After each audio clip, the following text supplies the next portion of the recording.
Seat 18E.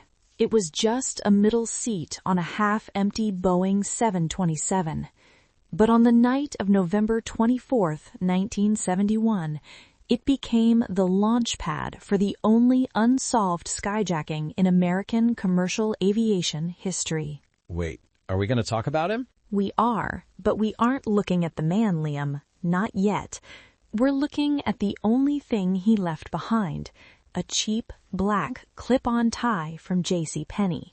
A clip-on? Seriously? That's kind of disappointing. I always pictured him as this suave Don Draper type, martini in one hand, bomb detonator in the other. A clip-on is just sad.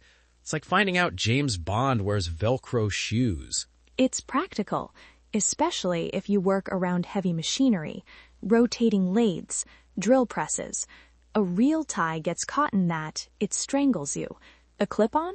It just pops off. And that tie, Liam, is the reason we might finally know who he was.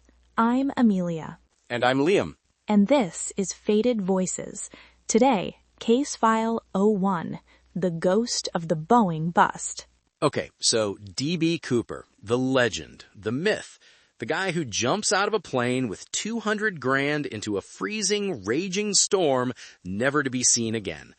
It's the ultimate 80s movie plot, except it happened in the 70s. Actually, let's look at the facts. The raging storm is a myth. The records show the weather in Seattle that night was just typical. Light rain, 42 degrees. Unpleasant, sure, but not a hurricane. You are the enemy of fun, Amelia. I am the friend of facts. And here is another fact. Cooper left 2 things on the plane: 8 cigarette butts, Rayleigh filter tips, and his tie. Okay, the cigarette butts. I read about this. The FBI lost them? Destroyed. That is actually insane. That's DNA. That's saliva. That is literally the whole ball game right there. And they just, tossed them in the trash? It was 1971, Liam. DNA profiling didn't exist. To them, it was just garbage. But they kept the tie. It sat in an evidence locker for decades until a team of scientists, the citizen sleuths, took a vacuum to it. They used scanning electron microscopy, or SEM, and found over 100,000 particles embedded in the fabric. 100,000? So what, dust? Donut crumbs? No, they found titanium. Titanium? Like the metal? Like what they make golf clubs out of? Today, yes, you can buy a titanium spork for camping. But in 1971, titanium was a strategic metal. It was expensive, difficult to work with, and strictly controlled. It was used in basically 2 places: military aircraft and the Supersonic Transport Project, the SST. The SST. That was the American Concorde, right? The one that never happened? Exactly. The Boeing 2707. It was going to be the future, Mach 2.7. But to fly that fast, you generate incredible heat. Aluminum melts, so they needed titanium skins. Okay, so Cooper has titanium on his tie.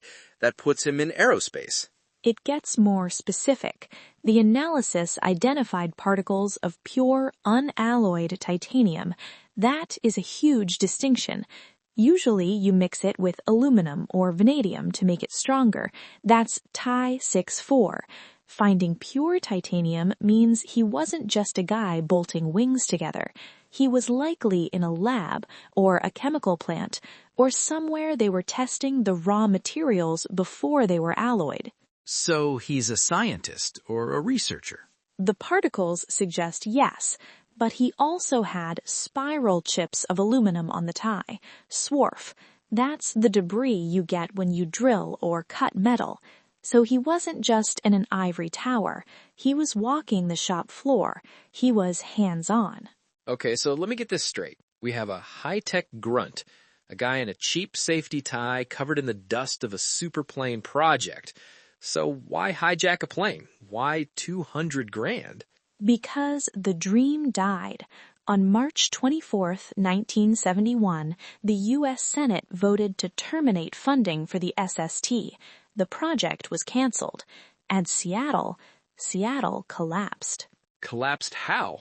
They called it the Boeing bust. Boeing's workforce dropped from 109,000 to roughly 38,000.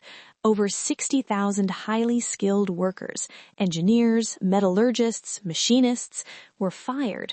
The unemployment rate hit 17%. There was a famous billboard near SeaTac Airport that became an icon of the era. It said, "Will the last person leaving Seattle turn out the lights?" That is bleak. That's some dystopian Blade Runner level despair. It was desperate. And 7 months later, in November, a man walks onto a flight to Seattle. He knows the plane, the 727. He knows the stairs lower in flight. And he demands negotiable American currency. He wasn't a political terrorist, Liam. He was a guy getting his severance package. That changes everything. He's not a ghost. He's a disgruntled employee. He's the guy who got laid off and decided to burn the building down.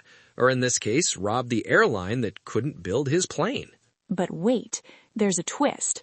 Among that titanium, the microscope found something even rarer, an alloy of titanium and antimony. Antimony? It's a chemical element. Mixing it with titanium is incredibly difficult. It makes the metal brittle if you don't do it perfectly. Almost nobody did it, except for one specific research lab in Pennsylvania. A company called Crucible Steel. Pennsylvania? I thought we were in Seattle. We are, but engineers travel. Investigators found a patent, U.S. Patent 2796347A, filed by Crucible Steel, for that exact alloy, titanium base alloys containing antimony. Crucible Steel was a major subcontractor for Boeing. They supplied the titanium for the SST. Wait, hold on. We have a chemical match to a specific patent. That's like finding a fingerprint.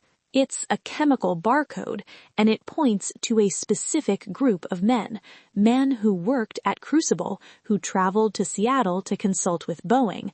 And interestingly enough, the records show a man named Vince. Vicious. We have a name?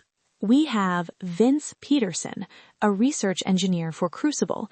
He worked with that specific alloy. He traveled to Seattle. He fits the occupational profile perfectly. You're kidding. We actually have a suspect? We have a name that the particles point to. But is Vince the man who jumped out of the plane? Or is he just another ghost created by the data? Because there's one more thing found on that tie. Strontium sulfide. Strontium sulfide. Sounds like a villain from Doctor Who. It's a phosphor. It glows when you hit it with electrons. It was used in cathode ray tubes, radar screens, the kind of high-tech glass cockpit displays they were developing for the SST. So our guy wasn't just a metal worker. He was standing at the intersection of heavy metal and high-tech electronics. So, Vince Peterson, does he fit the electronics part? That's the question. We have the tie, we have the metal, we have the motive. But next time, we have to look at the money. The money? I thought it was gone. Only some of it, found in the sand 10 years later by a kid. And what was growing on that money might just prove that D.B. Cooper didn't die in the fall. Wait, he survived? Next time on Faded Voices, we're going to look at the spring return theory and why the algae on the dollar bills proves the FBI's timeline is completely wrong. Don't forget to turn out the lights.